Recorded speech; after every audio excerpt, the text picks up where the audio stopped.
What is going on, everybody? Welcome back to the channel. After Sound here, bringing you Splinterlands content every single day. We also stream right here in this channel every Tuesday, Thursday, and Sunday morning, so come by and say hello.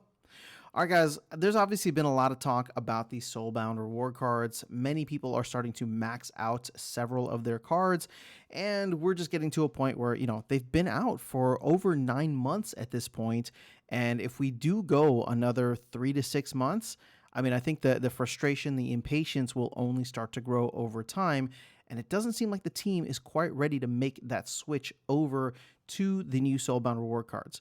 But what I want to focus on is when we do get to that new set, a thought has crossed my mind here that I think could actually be quite valuable. So here's my thing. We've done the completely non-Soulbound reward cards. In fact, that was the way that the game operated for its first couple of years. And of course, we switched over to the Soulbound system that we had. And I'm wondering if there's an opportunity for us to do something of a hybrid situation when the Rebellion reward cards come out. Now, what I mean by that is that when you receive the cards, they are Soulbound, but they can be immediately unlocked. And I know this kind of goes against what Matt was saying, where it's just like, oh, I'm forced to play the game versus having to, versus being able to just go out and buy the cards on the secondary market.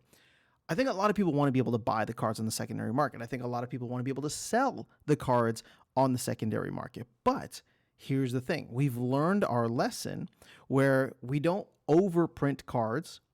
But if you do get a bunch of cards and you want to sell them on the secondary market, you have to, all right, like we know with these cards, you will have to unlock them with a price, right, an unlock price that is probably going to be higher than whatever the burn value is, meaning that at the very least, these cards will be DEC neutral, maybe even DEC negative, right, and maybe voucher negative. People are able to use vouchers. If we just take the land proposal, right, using Soulbound reward cards on land as a kind of like a proxy or a sample for this, I think it's pretty clear that we'd be able to burn a ton of stuff. So even if bot farms decided to come in, they would only start to unlock the cards if the card values warranted it. And when they did do that, they would go and burn a ton of DEC, burn a ton of vouchers. So, this is something where it's like, okay, we did it one way for a long time. When Soulbound reward cards came out, it was a fun concept, and I think it's been great for the most part, right? For the better part of a year, there's this sense of progression. But now there's an opportunity, like I said, to kind of do a hybrid mode for this, where, for example, myself, I would not be unlocking any of these cards because I'm using all of them, right? Sure, maybe I got a couple of extra Swamp Spitters right now, but for the most part, I wouldn't be unlocking my cards. So who would be unlocking them at this point? Well, people who have extras or bot farms that decided that they wanted to, sell the cards. But once again, I don't view the bot farms in that way as being a net negative, because if they do something for the ecosystem, right? Hear me out.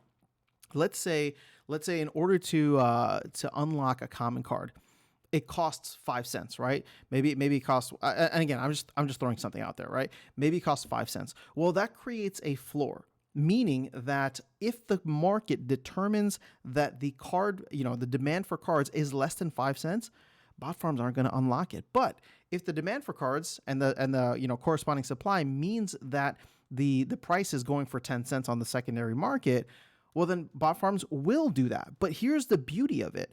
They go in and they burn, 5 cents worth of DEC for each BCX or whatever it is that they unlock. And when I come in, right, let's say I wanted to buy something, for example, like my fungus flinger, I want to max this guy out. When I go and buy it, I am paying for the card with zero intentions to burn it and then create that DEC back into the system. So in a way, it's like, okay, we're burning value. The person who is farming the card or who received the card is receiving, compensatory like value that's higher than whatever they used to burn it, to use to unlock it. And then I have no intentions of burning it. So it's kind of like a win-win all the way around. Yes, am I paying a little bit more for the cards as an end user? Absolutely. But keep in mind, that was always the case before anyway. If anything, the cards were devalued so much that the rewards we were getting just felt like they were worth nothing. So if we can move forward in this way, I would actually be open to a hybrid approach for whenever Rebellion cards do come out. And I don't expect that for another, I don't know, 4 to 6 months at this point. Obviously, Rebellion is coming out at the end of the year in December. My guess and my hope is that we do get this out sometime in early Q2 of 2024, but that's going to be up to the team whenever it does happen. So that's all I have for you guys in this video. I'm curious to know how you would feel about this hybrid approach and if this is something that you would take part in, meaning that you could go out and buy the cards that you need, right? Versus just, whatever it is, versus just going up on your own. But at the end of the day, it's been a fun experiment, and I think that there's a way that we can iterate on it. And I'd just love to get your feedback. So let me know your thoughts in the comments below. I'll catch you all in the next video and see you around the game. Take care.